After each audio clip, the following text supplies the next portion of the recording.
পশুপ্রেমী ভাই ও বোনদের জন্য আজকে আরো একটি নতুন ভিডিও নিয়ে আসলাম। আশা করি আপনাদের জন্য এই ভিডিওটি অত্যন্ত গুরুত্বপূর্ণ ভূমিকা পালন করবে। যারা বাড়িতে বিড়াল অথবা কুকুর পুষতে চান তাদের জন্য অত্যন্ত গুরুত্বপূর্ণ। এই ভিডিওটি না টেনে পুরো ভিডিওটি দেখুন, যা আপনার জীবনে অত্যন্ত উপকার আসবে।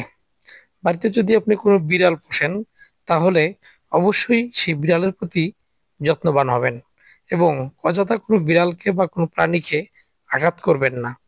যদি আপনি কোনো প্রাণীকে আঘাত করেন, সেটা তারা বোবা প্রাণী, অনেক সময় বলতে পারে না, তারা ধুকে ধুকে মৃত্যুবরণ করে এবং ওই অভিশাপে আপনার জীবন ধ্বংসের দিকেও যেতে পারে। তো কথাটা বলে মূল কথায় যেতে পারি, সেটি হচ্ছে প্রাণীগুলোকে যদি আপনি পুষতে চান তা এদেরকে নিয়মিত গোসল করাবেন এবং ভ্যাকসিন করে নেবেন। উপজেলায় নিয়ে গিয়ে প্রাণী সম্পদে ভ্যাকসিন করে নেবেন, তাহলে কোনো প্রকার আপনার জলদঙ্ক হওয়ার থেকে আপনি রক্ষা পাবেন।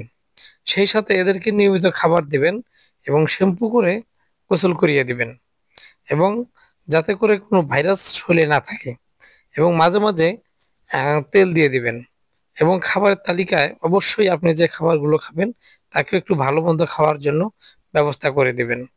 এবং বিড়াল অত্যন্ত আদরের প্রাণী, এগুলো পোষা প্রাণী এবং কথা মানে, পোষ মানে। আশা করি এই ভিডিওগুলো আপনার প্রত্যেকের জন্য উপকারে আসবে। এই ভিডিওগুলো যদি আপনার ভালো লেগে থাকে অবশ্যই লাইক, কমেন্ট এবং সাবস্ক্রাইব করতে ভুলবেন না।